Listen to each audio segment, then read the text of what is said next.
प्रभु हमें हमारे हृदय को खोलिएगा प्रभु जी, हमें अपने उपस्थिति से भरिएगा।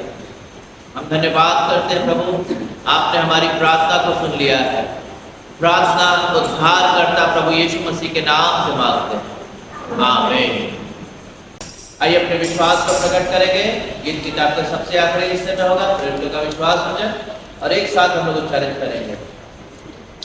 मैं विश्वास रखता हूँ सर्वशक्तिमान पिता परमेश्वर पर, जो स्वर्ग और पृथ्वी का सृजनहार है, और प्रभु यीशु मसीह पर, जो उसका एकलौता पुत्र और हमारा प्रभु है। वो पवित्र आत्मा की शक्ति से जन्म आया और कुंवारी मरियम से उत्पन्न हुआ। पिलातुस के अधिकार में दुख उठाए, क्रूस पर चढ़ाए गए, मर गया और गाड़ा गया, पाताल में उतर गया और तीसरे दिन मृतकों में से जी उठा, स्वर्ग पर चढ़ गया और सर्वशक्तिमान पिता परमेश्वर के दाहिने हाथ विराजमान है। वहाँ जीवितों और मृतकों का न्याय करने फिर आने वाला है। मैं विश्वास करता हूँ पवित्र आत्मा पर, एक ही पवित्र कैथोलिक कलीसिया पर, संतों की सहभागिता, पापों की क्षमा, शरीर की जीवनी और अनंत जीवन पर, आमीन। ये समय है प्रार्थना का। अगर आपके पास कोई प्रार्थना निवेदन है तो अवश्य बता सकते हैं। मेरे पास दवाई है तो यहाँ से आकर के आप दे सकते हो दवाई। आप सभी को जय मसीह की और इस मसीह के पूरे स्थान में बहुत सारी शुभकामनाएं आप सभी को। आपका विश्वास रखा है। एक सप्ताह से आज 10-11 दिन हो गया। उनको बहुत ज़्यादा दवाई तबियत खराब, गाड़ी चलाने गए थे, दवाई तबियत बहुत ज़्यादा खराब हो गई थी और ना तो कोई बीमारी ऐसा झटका था जिसके कारण वो बहुत मतलब वीकनेस में आ गया। ऐसा कुछ नहीं था, फिर भी ऐसा स्थिति हो गया था कि वो पूरी तरह बेड से बैठ ऐसा परिस्थिति हो गया था और बहुत चिंतित थी। ना वो आँख खोल रहे थे, ना उठ पा रहे थे, ना कुछ काम कर पा रहे थे। यहाँ तक बाथरूम जाने के लिए उनको सपोर्ट की जरूरत पड़ रहा था। मेरा मन बहुत ज़्यादा घबराया था, लेकिन प्रभु का हम धन्यवाद देते हैं क्योंकि हमें संसार के सदृश नहीं बनना है। और मेरे हस्बैंड अब विश्वास न होने के कारण वो होली के पर्व को बहुत मतलब अपने ढंग से रंग अबीर से ये कर देखा करके पूरा अच्छे से मनाना चाहते हैं। हम परमेश्वर को धन्यवाद देंगे कि परमेश्वर के जन्म के लिए अगर कुछ भी होती है तो परमेश्वर कलाम में लिखा है कि परमेश्वर के जन्म के लिए सब बातें मिलकर भलाई को ही उत्पन्न करती है। बहुत चिंतित थी, बहुत घबरा रही थी और परेशान भी थी। डॉक्टर बदले जा रहा था तो कुछ नहीं बता रहा था। फिर एक बार गया दिखाने तो बोला कि इनके सर्वाइकल में कुछ प्रॉब्लम के कारण है, इतना वीकनेस, इतना चक्कर आ रहा है, शरीर इतना कमजोर हो रहा है, पूरा हाथ में नहीं और भारी भार कुछ भी काम नहीं कर रहा था। परमेश्वर पिता का हम धन्यवाद देते हैं कि जो शुक्रवार को जब परमेश्वर को जब क्रूस पे चढ़ाया गया था तो हम पिता का धन्यवाद देते हैं कि वो शायद मेरे विश्वास का कारण हो या जो भी हो, उनके सारे दुखों को वो अपने कलवली क्रूस पे उठाया और उस दिन से वो थोड़ा बहुत दुखी जा रहे हैं। आज उनका परमेश्वर का कब्र में से उस मृतकों में से जी उठे हैं और इस बात की मेरे जीवन में गवाही देती है कि उनके जीवन से परमेश्वर ने वो सारे दुख, सारे चिंताओं को वो कलवली क्रूस में छोड़ के तो उनके अनंत जीवन, उनके मतलब फिर से नए दिन को परमेश्वर ने शुरुआत किया है, नई जिंदगी उन्हें फिर से दिया है। जैसे वो कब्र के छाती को फाड़ा और मौत के बंधन को तोड़ा है और मृत्यु को जय पाया है, वैसे ही वो बीमारी पर मेरे हस्बैंड, चाहे मेरे कारण हो चाहे परमेश्वर की दया जो भी हो, परमेश्वर की कृपा से वो जय पाए। इसलिए परमेश्वर की तरफ को याद करने धन्यवाद देते हैं।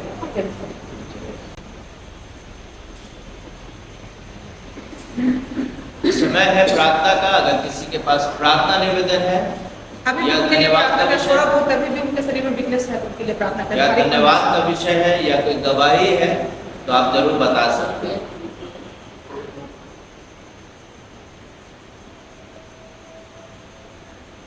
ठीक है, अगर नहीं है तो हम लोग आगे बढ़ेंगे।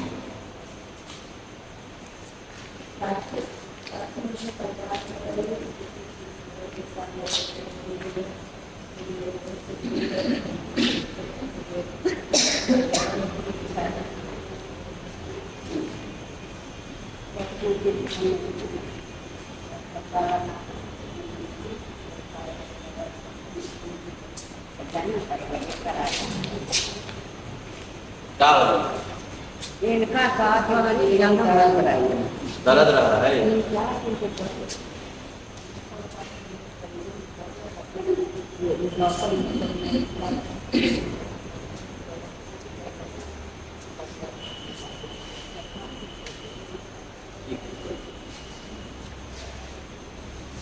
चलिए हम लोग प्रार्थना करेंगे। मेरे बिजनेस के लिए प्रार्थना करते हैं। प्रभु यीशु, हम आपका हृदय से धन्यवाद करते हैं सुंदर सुबह के लिए प्रभु जी, कि आपने एक बार फिर से इस पुनरुत्थान दिवस पर आपने हम सबों को ये खास मौका दिया है कि हम सब एक परिवार होकर के आपके भवन में हम आए हैं प्रभु जी। प्रभु यीशु, आज के इस पुनरुत्थान दिवस में प्रभु हम आपका धन्यवाद करते हैं प्रभु, आपने हमारे जीवन पे अपना अनुग्रह उड़ेला है प्रभु। प्रभु हम विशेष प्रार्थना करते हैं अरविंद के लिए प्रभु जी। अरविंद के जीवन में प्रभु जी आपने बहुत तेरे काम किए हैं प्रभु जी। प्रभु प्रार्थना करते हैं प्रभु, आपका अनुग्रह, आपका ज्ञान, आपका समझ अरविंद के जीवन पर आने पाए प्रभु जी। और प्रभु जी आपको प्रभु जान करके वो अंगीकार करें, वो जाने कि यीशु ही प्रभु है और उसी के द्वारा उद्धार और उन्नति है। प्रभु यीशु, हम आपके हाथों में सौंपते हैं और हम चाहते हैं कि आपकी कृपा उस पर होने पाए प्रभु जी। प्रभु प्रार्थना करते हैं उसके बिजनेस पर आशीष करिएगा प्रभु जी। आप प्रभु ये दोनों पति पत्नी को ब्लेस करिए प्रभु, और अपनी महिमा के लिए उस पूरे क्षेत्र में, अपने घर में, पूरे क्षेत्र में इस्तेमाल करिएगा प्रभु जी। इनके द्वारा प्रभु जी, इन पति पत्नी के द्वारा प्रभु यीशु, वहाँ के लोग प्रभु जी आपको जाने और आपके करीब आने वाले हो सके, और आपको उद्धार करता कह करके ग्रहण करने वाले हो सके। प्रभु यीशु, हम आपको धन्यवाद करते हैं प्रभु। हम प्रार्थना करते हैं शारदा आंटी के लिए प्रभु जी, धन्यवाद करते हैं प्रभु, आपने इस बुजुर्गी की अवस्था में प्रभु जी आपने इनके विश्वास को दृढ़ किया है और आपके भवन में लगातार बनी है प्रभु जी, और आपके विश्वास में दृढ़ता पूर्वक आगे बढ़ते हैं। जबकि इनके पीठ में और पूरे सीने में प्रभु जी कई दिन से प्रभु जी परेशानी है, तकलीफ है। प्रभु यीशु, इस बुजुर्ग को आपके हाथों में सौंपते हैं। यीशु मसीह आपका पवित्र लहू लगाते हैं, हर एक जलन, हर एक दर्द यीशु के नाम से जाता जाए प्रभु जी। दया करिए प्रभु जी, जबकि वो अकेले हैं प्रभु जी, आप उनकी सुधि लीजिए प्रभु जी, ताकि वो पूर्णतः स्वस्थ हो प्रभु जी, और स्वस्थ हो करके प्रभु आपके नाम की बढ़ाई करने वाले हो सके। प्रभु यीशु, हम आपका धन्यवाद करते हैं प्रभु। हम प्रार्थना करते हैं बेबी भाभी के लिए प्रभु जी, धन्यवाद करते हैं उनके जीवन के लिए प्रभु जी, उनके उस समर्पण के लिए प्रभु जी। आपने बहुत ही बखूबी उनको आशीषित किया है प्रभु जी। बीते कई दिनों से उनकी तबीयत खराब है, शरीर में सूजन है, दर्द है। प्रभु यीशु, आपका पवित्र लहू लगाते हैं, हर एक शारीरिक कष्ट यीशु के नाम से उनके जीवन से जाता जाए प्रभु जी। प्रभु, हर एक दुष्ट का बंधन जो उनके शरीर को बांध के रखता है, यीशु के नाम से बंधन खोलने पाए प्रभु, ताकि वो फ्री होकर के खुशी खुशी आपकी इबादत कर सके और आपका धन्यवाद कर सके। प्रभु यीशु, उन दवाइयों को आपके हाथों में सौंपते हैं, आपका पवित्र लहू उन दवाइयों पर लगाते हैं। जब दवाइयाँ का वो सेवन करते हैं प्रभु जी, वो आपके लहू को खाने वाली हो सके प्रभु जी, और वो पूरी रीति से चंगाई को प्राप्त करने वाली हो। प्रभु यीशु, हम आपका धन्यवाद करते हैं प्रभु। हम प्रार्थना करते हैं टीना के लिए प्रभु जी, धन्यवाद करते हैं प्रभु, आपने इस बेटी को बहुत आयत से बुद्धि दिया है प्रभु जी, समझ की बातों को सिखाया है प्रभु जी। आमीन। प्रभु यीशु, हम आपका हृदय से धन्यवाद करते हैं, आपने हमें धन रुपये आशीष दिया है, और उस आशीष में से हम आपके राज्य के लिए निकाल कर लेकर आए। देने वाले को बहुत आयत से ब्लेस करिएगा, ये भेंट सिर्फ और सिर्फ आपकी महिमा में खर्च होने पाए। प्रभु यीशु, हमारे हृदय को, हमारे मन को खोलिएगा, हमारे कान को खोलिएगा। जब आपके वचन को बांटा जाता है, हम आपको सुनने वाले हो सके, आपको प्राप्त करने वाले हो सके। हम धन्यवाद करते हैं प्रभु कि आपने प्रार्थना को सुन लिया है, यीशु मसीह के नाम से मांगते हैं, आमीन। हालेलुया। पुनरुत्थान दिवस में है आज हम लोग। यीशु मसीह आज जी उठे थे, आज से 2000 वर्ष पहले।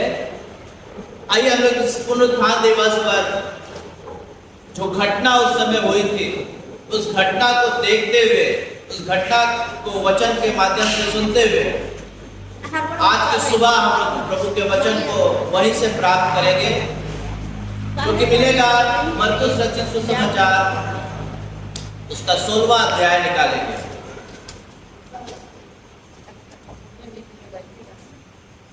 मरकुस रचित सुसमाचार, उसका 16वां अध्याय।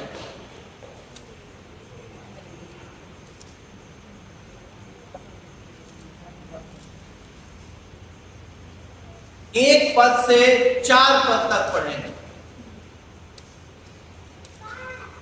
मरकुस रचित सुसमाचार, उसका 16वां अध्याय, 1 पद से 4 पद तक सुनेंगे। जब सब करने बीत गया तो मरियम मगदलीनी और याकूब की माता मरियम और सालोमी ने सुगंधित वस्तु में मोल ली कि आकर उस पर मले।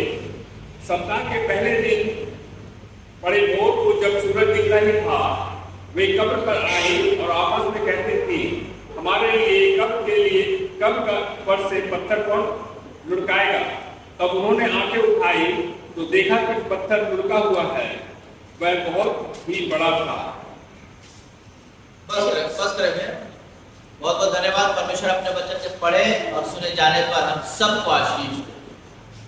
जब सप्त का दिन यानी कि कल का दिन, शनिचर का दिन बीत गया और सप्ताह का पहला दिन, इस बात को याद रखिएगा, संडे जो होता है सप्ताह का कौन सा दिन होता है? पहला दिन होता है, आखिरी दिन कभी नहीं होता है, पहला दिन होता है। और दूसरा एक और बात हम आपको बता दें,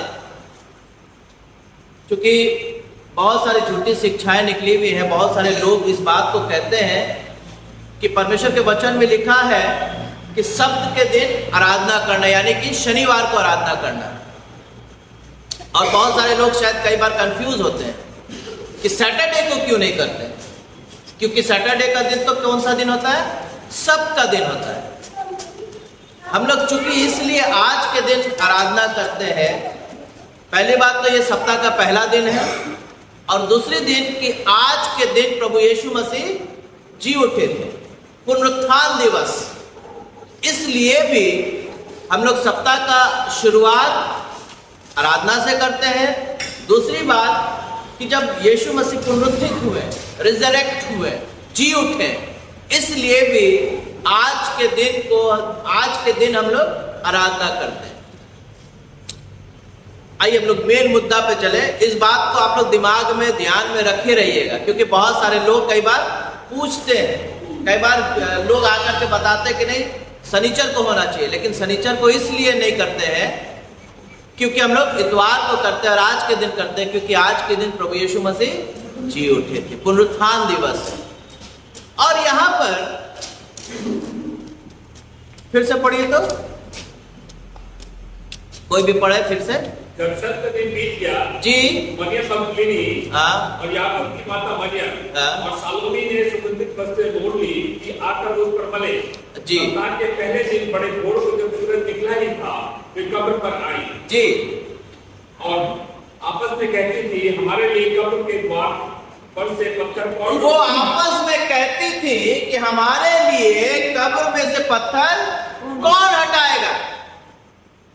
अब कई बार ऐसा ही होता है आप और हमारे जीवन में भी, जब हम यीशु मसीह से मुलाकात करने के लिए जाते हैं, जब हम यीशु मसीह के विश्वास में आगे बढ़ते हैं, जब हम कहते हैं कि नहीं प्रभु हम आपके वचन के अनुसार अपने जीवन को जिएंगे, तो कई बार आपके और हमारे जीवन में बहुत सारी समस्याएं ऐसी लगने लगती है, हमें समझ में नहीं आता कि किस प्रकार से हम आगे बढ़े। और ये आपस में कह रही थी, क्योंकि ये लोग सुगंधित वस्तुएं मोल लेकर के खरीद करके गए थे कि यीशु मसीह की बॉडी पर, क्योंकि इनको अभी समझ में नहीं आ रहा था कि यीशु मसीह, तो इनको ये लग रहा था कि यीशु मसीह मरा हुआ है और उस कब्र में पड़ा हुआ है, तो जाकर के हम उसके शरीर पर क्या करेंगे? सुगंधित वस्तुओं को लगाएंगे, मसाला लेप लगाएंगे। और ये आपस में कह रहे थे कि बाप रे बाप इतना बड़ा पत्थर है, कैसे हटेगा, कौन हटाएगा हमारे लिए। मेरे प्रियो, ये आप और हम हैं, जो आप और हम अपने जीवन से उस समस्या को और कोई नहीं हटा सकता, आप ही को हटाना होगा। परमेश्वर ने इस बात का वादा किया है, ना मैं तुझे छोड़ूंगा, ना कभी मैं तुम्हें त्यागूंगा। और वो आपके और हमारे साथ हर समस्या में, हर परिस्थिति में, हर तकलीफ में आपके और हमारे साथ रहने वाला परमेश्वर है। इस बात को याद रखिएगा। जब आप और हम प्रभु यीशु मसीह से भेंट करेंगे, या जब आप और हम यीशु मसीह को ढूंढेंगे, या जब आप और हम यीशु मसीह के वचन के अनुसार उसके पीछे चलेंगे या उसके उपस्थिति में आगे बढ़ेंगे, हो सकता है कि शायद आपको और हमारे जीवन में बहुत सारी समस्याएं आए, लेकिन वो समस्या आप और हमें रोक नहीं सकती। जब आप और हम आगे बढ़ेंगे विश्वास में, प्रभु यीशु मसीह के वचन के अनुसार जब आप और हम आगे बढ़ेंगे तो कोई पत्थर, कोई बाधा आपको और हमें यीशु मसीह से मुलाकात करने से रोक नहीं सकता। रोमियो के पत्री में पौलुस इस बात को कहते हैं, रोमियो के पत्री उसका 8वां अध्याय उसका 35 पद में इस प्रकार से पौलुस कहते हैं कि मुझको कौन मसीह के प्रेम से अलग कर सकेगा। कई बार ये आप और हम हैं जो हम तरीके का बहाना बनाते हैं। कई बार आप और हम हैं कि हम कई तरीके का कहानी गढ़ने लगते हैं कि क्या करें, संडे का तो दिन ही मिलता है, क्या करें, घर में बहुत सारा काम था, क्या करें, फुर्सत नहीं था। ये आप और हम ही बहाना बनाते हैं और हम मुलाकात करने के लिए यीशु मसीह से नहीं आते। जी पढ़िए रोमियो के पत्र उसका 8वां अध्याय उसका 35वां पद। तब फिलिप्पुस ने अपना मुंह खोला और इसी शास्त्र के आरंभ करके रोमियो के पत्री 8वां अध्याय 35 पद। कौन हमको मसीह के प्रेम से अलग करेगा? कौन हमको मसीह के प्रेम से अलग करेगा। ये औरतें, ये लेडीज लोग बात करते हुए आ रहे थे कि तीसरे पद में कि हमारे लिए कब्र के द्वार पर से पत्थर कौन लुढ़काएगा। और रोमियो की कलीसिया को पौलुस इस बात को कह रहे हैं कि हमको मसीह के प्रेम से कौन अलग करेगा। किसकी हिम्मत है कि मुझको और यीशु मसीह के बीच में कौन रोकेगा? जब मैं यीशु मसीह से मुलाकात करने जा रहा हूं, जब मैं यीशु मसीह के पास जा रहा हूं, जब मैं यीशु मसीह के वचन को, परमेश्वर के वचन को पढ़ता हूं, जब मैं प्रार्थना करने आता हूं, जब मैं उसके उपस्थिति में आता हूं, जब मैं उसके भवन में आता हूं, कि कौन हमको, कौन ऐसी बाधा है जो रोक सकती है? जब आप और हम प्रेम करेंगे यीशु मसीह से तो आप और हमें कोई बाधा रोक नहीं सकती। ये औरतें आपस में बात करते हुए आ रहे थे कि बताइए कब्र पे इतना बड़ा पत्थर है, कौन हमारे लिए हटाएगा। यहाँ पौलुस क्या कह रहा है 8वें रोमियो की पत्री 8वां अध्याय के 35 पद में, कौन हमको मसीह के प्रेम से अलग कर सकता? कौन हमको मसीह के प्रेम से अलग कर सकता है। मेरे प्रिय, जब आप और हम फोकस होते हैं, आप और हम एक लक्ष्य लेकर के चलते हैं, जब आप और हम उस कलवरी क्रूस के ओर नजर उठा करके आगे बढ़ते हैं, आप पर हमें कोई रोक नहीं सकता। किसी की हिम्मत नहीं है कि आप और हमें प्रभु यीशु मसीह से मिलने से कोई रोक दे। पौलुस क्या कह रहा है, फिर से पढ़िए। कौन हमको मसीह के प्रेम से अलग करेगा? कौन हमको मसीह के प्रेम से अलग करेगा? क्या क्लेश, क्या क्लेश, क्या संकट, क्या संकट, क्या उपद्रव, क्या उपद्रव, क्या अकाल, क्या अकाल, क्या नंगाई, क्या नंगाई, क्या जोखिम, क्या जोखिम, क्या तलवार, क्या तलवार। कोई हमको मसीह के प्रेम से अलग नहीं कर सकता। मेरे प्रियो, आज आप और हम इस बात को सीख करके जाइए। ये लेडीज लिखा हुआ है दूसरे सुसमाचार में, जब पढ़िएगा तो वहां पर लिखा हुआ है कि बड़े भोर को, इससे पहले कि सूरज निकलता, ये औरतें कब्र पे जा रही थी। सोचिए कि उन लेडीज के दिमाग में और औरतों के दिमाग में बहुत सारी बात चल रही होगी। सबसे पहली बात, रात में भोर में कोई कब्रिस्तान जाना पसंद नहीं करता। मुर्दा घर में कोई नहीं जाना चाहता है। बाप रे बाप, मैया के मैया, भूत पकड़ लेते हैं। कोई कब्रिस्तान जा है, जाए वाला जा है बाकी, और नॉर्मल इंसान ना जतवा, लेकिन ना बारे में मैया के मैया, भूत मारा है, भूत पकड़ लेते। तो अब अभी 21वीं सदी का सिचुएशन बिल्कुल बदल रहा है। लोग जाते हैं, चलो ठीक है, लेकिन पहले हमको याद है रात में बस्ती से निकलना गुजरना बहुत मुश्किल होता था। और ये औरतें लेडीज कहाँ जा रही हैं? कब्रिस्तान पे जा रही हैं। कितने तरीके का दिमाग में बात चल रहा होगा, कैसे जाएंगे, कहीं कोई हो ना। अब बाकी वहां पर तो पहरा लगा हुआ था रोमी सरकार, लेकिन ये औरतें हिम्मत करके और बात करते हुए जा रहे थे कि हमारे लिए कब्र पे से पत्थर कौन हटा। ऐसे ही कई बार आपके और हमारे जीवन में भी ऐसा ही होता है। जब हम परमेश्वर में आगे बढ़ते हैं, जब परमेश्वर में चलते हैं, तो कई सारी सांसारिक बातें, सांसारिक सोच आपके हमारे जीवन में चली आती है कि कैसे होगा, कैसे। आपको याद होगा यीशु मसीह एक बीज बोने वाले का दृष्टांत बता रहे थे कि कुछ बीज रास्ते पे गिरा, कुछ बीज पथरीली भूमि पर गिरा और कुछ बीज कहाँ गिरा, झाड़ियों में गिरा। और झाड़ी में के वे हैं, झाड़ी में गिरा और ऐसा नहीं कि बीज मर गया, झाड़ी में गिरा और पौधा उग रहा था, पौधा उग रहा था, लेकिन झाड़ियों ने बढ़ करके क्या किया, हमको दबा दिया। और यही झाड़ियां कई बार आपके और हमारे उन्नति में बाधा होता है। झाड़ियां यानी संसार की चिंता, संसार का सोच। बाप रे, अब लोग क्या कहते, क्रिश्चियन बन गए हो क्या, लोग क्या कहेंगे।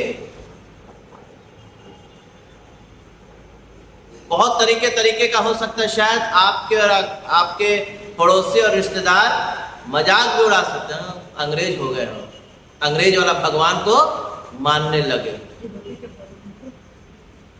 और कई बार हमको पब्लिक में ये कहने में शर्म आता है कि हम क्रिश्चियन। कई बार बहुत सारे लोगों को शर्म आता है कि हम क्रिश्चियन हैं कहने में पब्लिक में। ये औरतें आपस में बात करते हुए जा रही थी कि हमारे लिए कब्र पर से पत्थर कौन हटाएगा। और जब हम संसार की सोच को लेकर के आगे बढ़ते हैं तो वो पौधा क्या होता है, दब जाता है, आगे नहीं बढ़ता है। क्योंकि संसार जो झाड़ी झंकार है वो आगे बढ़ करके उस पौधे को, उस बीज को दबा लेता है और वो पत्थर आपके और हमारे जीवन में पड़ा रहता है। आपको याद होगा उस औरत को 12 साल से लहू बह रहा है। इसी मरकुस 3 अध्याय में, अगर 5वें अध्याय में निकाल करके हम पढ़े, मरकुस 5वां अध्याय में अगर हम निकाल करके पढ़े,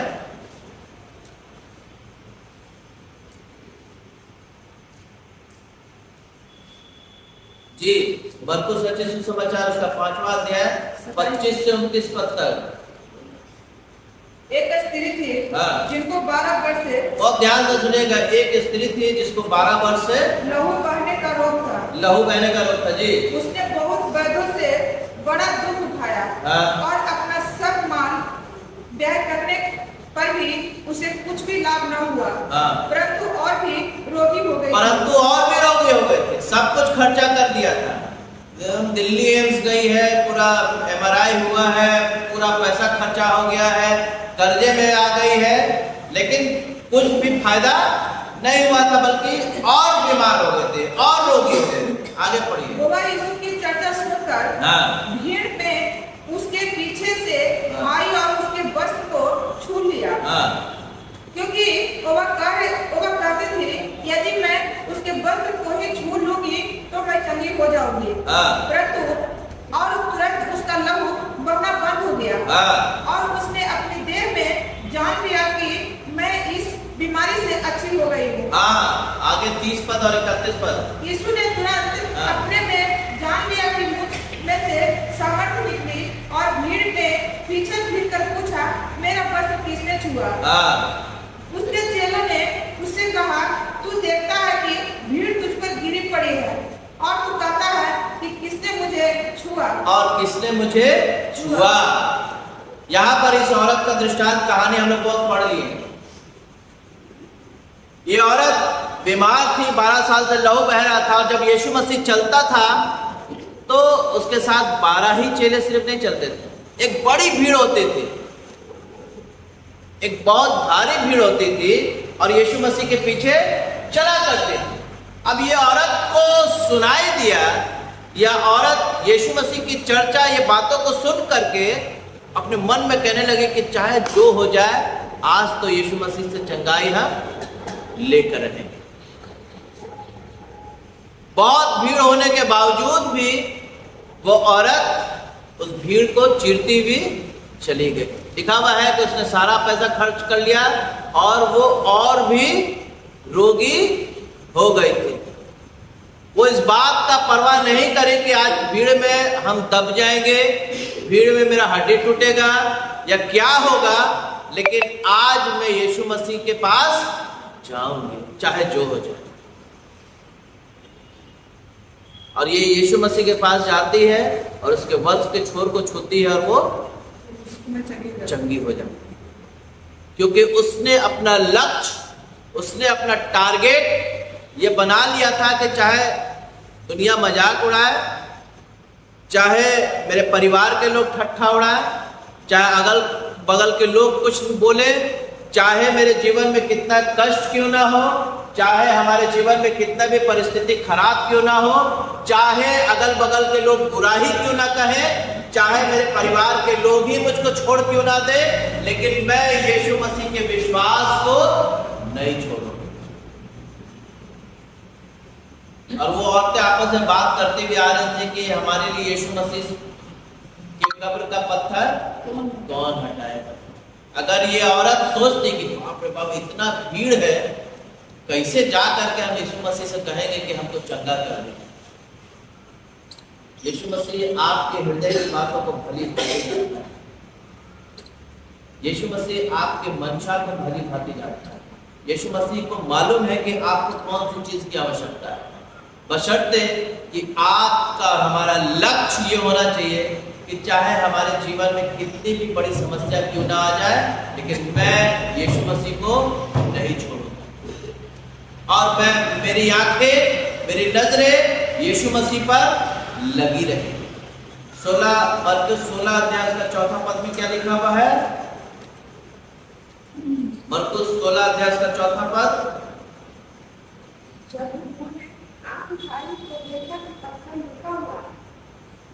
और आगे, जब उन्होंने आंखें उठाई तो देखा कि पत्थर लुढ़का हुआ है, वो बहुत ही बड़ा था। पत्थर छोटा मोटा पत्थर नहीं था, बहुत बड़ा पत्थर उस कब्र पे लगा हुआ था। लेकिन वो औरतें अपने रास्ते को नहीं छोड़ी थी, वो रास्ता में थी, वो जा रही थी। बोले आज चाहे जो हो जाए, जो भी होगा देखा जाएगा, जाएंगे हम जरूर यीशु मसीह के कब्र पे और यीशु मसीह से भेंट करेंगे। वो औरत,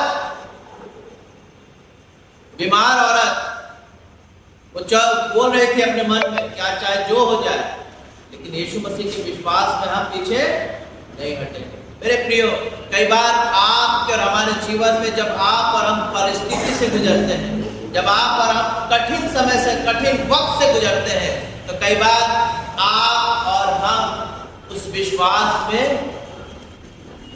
गिर जाते हैं। विश्वास में हम कई बार कमजोर हो जाते हैं। जब आप और हम यीशु मसीह को ढूंढेंगे, जब आप और हम यीशु मसीह के पास जाएंगे, हो सकता है शायद कई बार आपके और हमारे जीवन में जिस प्रकार से पौलुस कहते हैं कि हमको मसीह के प्रेम से कौन अलग कर सकता है, क्या नंगाई, क्या झोंकी, क्या अकाल, क्या तलवार, ये सारी चीजों को आपको और हमें सामना करना पड़ेगा। जब आप और हम यीशु मसीह के पास जाएंगे तो हो सकता है कई रुकावटें आपके और हमारे जीवन में आएगी, लेकिन उन रुकावटों को, उन बाधाओं को तोड़ करके आप और हमें आगे बढ़ना है। भजनकार अपने भजन 23 में कहते हैं, चाहे मैं घोर अंधकार की भरी हुई तराई में होकर चलूं, यानी कि आपके और हमारे जीवन में घोर अंधकार की तराई आएगी। ऐसा नहीं है कि आपके और हमारे जीवन में घोर अंधकार की तराई नहीं आएगी, घोर अंधकार की तराई आएगी, लेकिन जब आप और हम उस तराई में जाएंगे तो वो आपके और हमारे साथ रहेगा। उसने आपसे वादा किया है, ना मैं तुझे छोड़ूंगा, ना कभी मैं तुम्हें। मेरे प्रियो, आपका हमारा लक्ष्य कुछ और नहीं बल्कि सिर्फ और सिर्फ प्रभु यीशु मसीह और वो क्रूस होना चाहिए। आइए हम लोग दूसरे सुसमाचार में चलते हैं। मत्ती रचित सुसमाचार उसका 28वां अध्याय।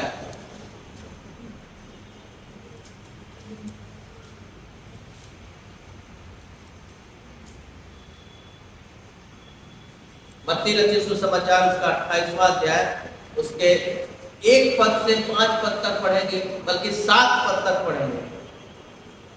शब्द के दिन के बाद सप्ताह के पहले दिन और पढ़ते ही मरियम मगदलीनी और दूसरी मरियम कब्र को देखने गई, और देखो एक बड़ा भूकंप हुआ, क्योंकि प्रभु का एक दूत स्वर्ग से उतरा और पास आकर उसने पत्थर को लुढ़का दिया और उस पर बैठ गया। उसका रूप बिजली का सा था और उसका वस्त्र पाले के समान उज्ज्वल था। उसके भय से पहुरे कांप उठे और मृतक समान हो गए। स्वर्गदूत ने स्त्रियों से कहा, मत डरो, मैं जानता हूं कि तुम यीशु को जो क्रूस पर चढ़ाया गया था ढूंढती हो, और वह यहाँ नहीं है, परंतु अपने वचन के अनुसार जी उठा है। और यह स्थान देखो जहाँ यीशु पड़ा था। और शीघ्र जाकर उसने चेलों से कहो कि वह मृतकों में से जी उठा है, वह तुमसे पहले गलील को जाता है, वहां उसका दर्शन पाओगे। देखो मैंने तुमसे कह दिया। यहाँ पर कुछ 2-3 बातों को बताऊंगा मैं। 5वें पद में लिखा हुआ है, स्वर्गदूत ने स्त्रियों से कहा, मत डरो। क्यों मत डरो? मैं जानता हूं कि तुम यीशु को जो क्रूस पर चढ़ाया गया था ढूंढती हो। जब आप और हम यीशु मसीह को ढूंढेंगे, आपको और हमें डरने की आवश्यकता नहीं। आपको और हमें डरने की आवश्यकता नहीं है जब आप और हम यीशु मसीह को ढूंढते हैं। और वो जब आप और हम यीशु मसीह को ढूंढेंगे, तब आप और हम यीशु मसीह को पाएंगे। भजन 46 उसके पहले, दूसरे और तीसरे पद को पढ़े। भजन 46 अध्याय उसका पहला, दूसरा और तीसरा पद पढ़े जी। भजन 46 1, 2 और 3। परमेश्वर हमारा शरण स्थान और बल है। परमेश्वर हमारा शरण स्थान और बल है। संकट में अति सहज से मिलने वाला परमेश्वर है जी। इस कारण हमको कोई भय नहीं। इस कारण हमको कोई भय नहीं, चाहे पृथ्वी उलट जाए। पृथ्वी उलटने का मतलब आप समझ रहे हैं?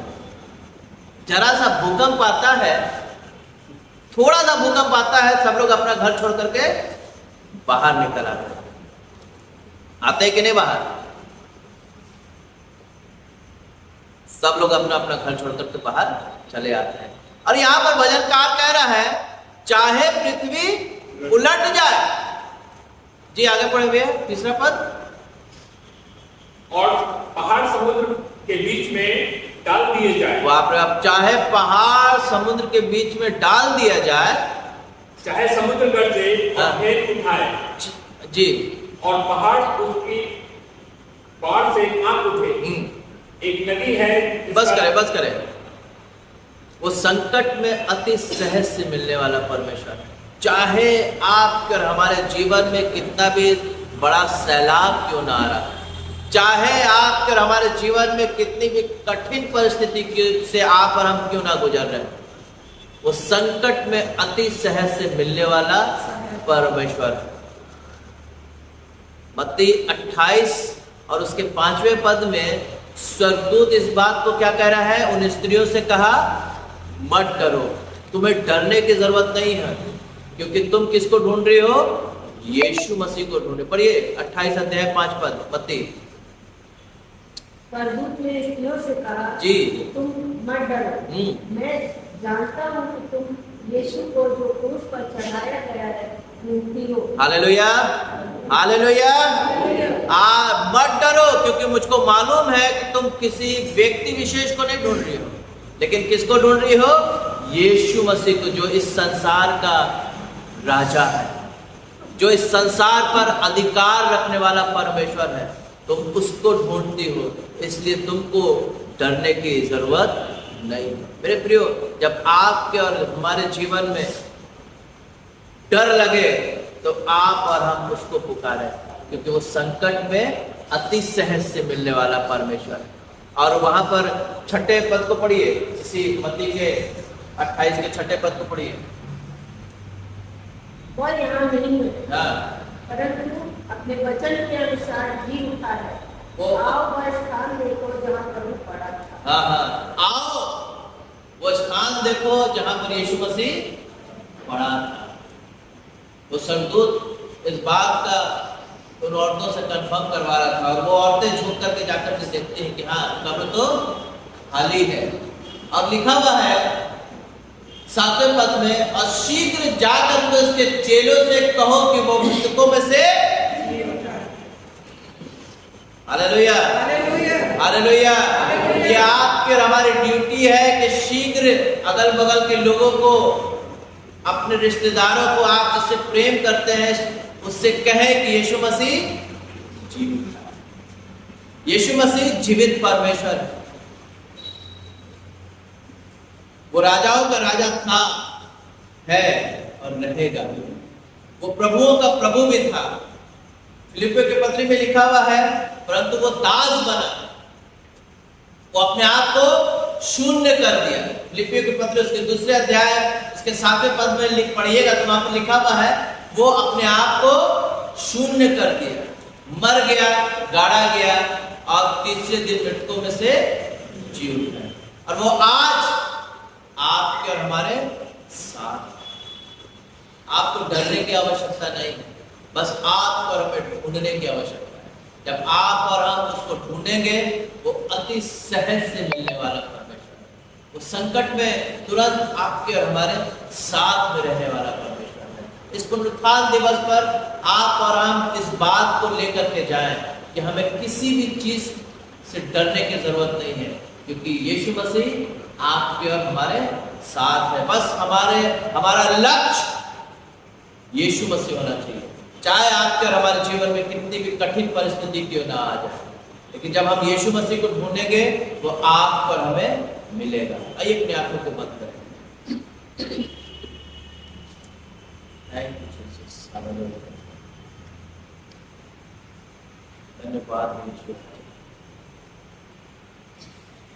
यीशु मसीह, तेरे जैसा है कोई नहीं, तेरे चरणों में झुके आसमां और महिमा गाए ज़मीन। यीशु मसीह, तेरे जैसा है कोई नहीं, तेरे चरणों में झुके आसमां और महिमा गाए ज़मीन। हम गाए होशाना, तू राजाओं का है राजा, तेरी महिमा होवे सदा।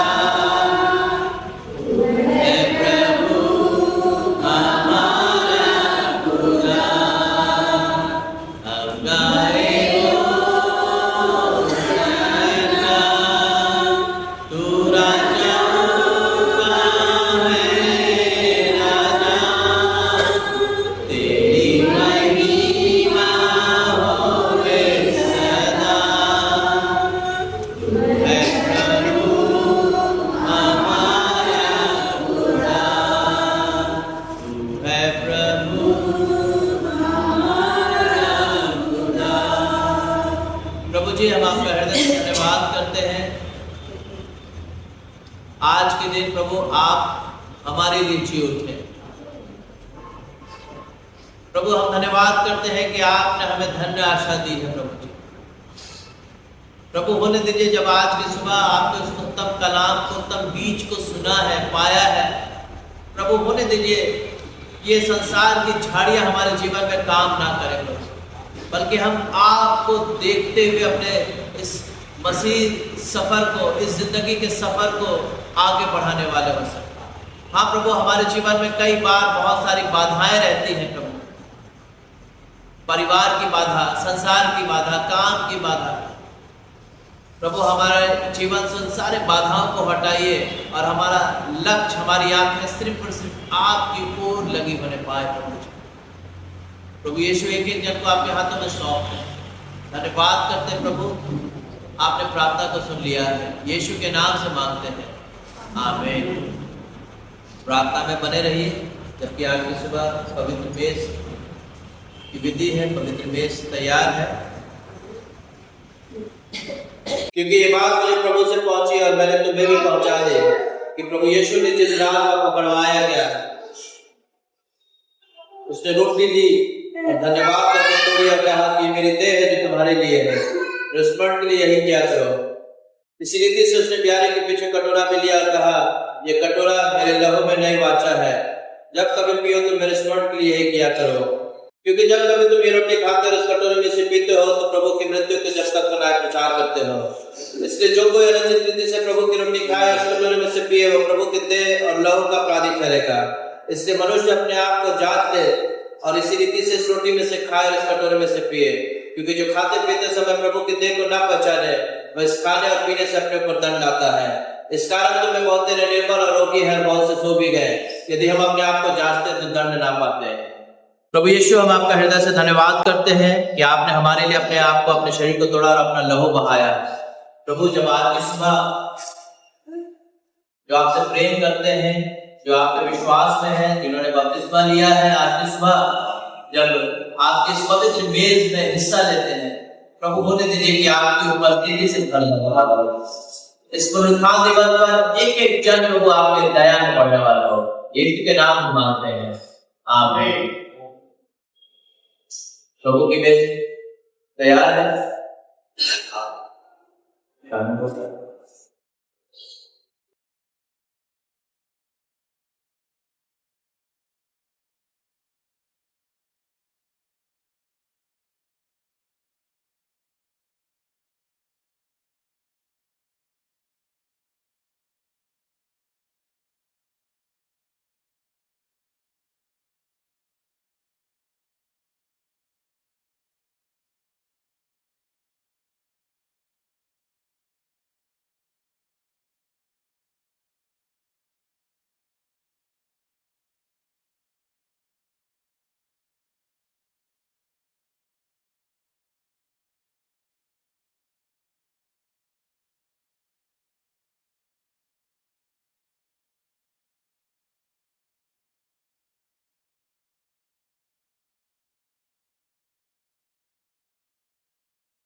आइए धन्यवाद के साथ ग्रहण करें।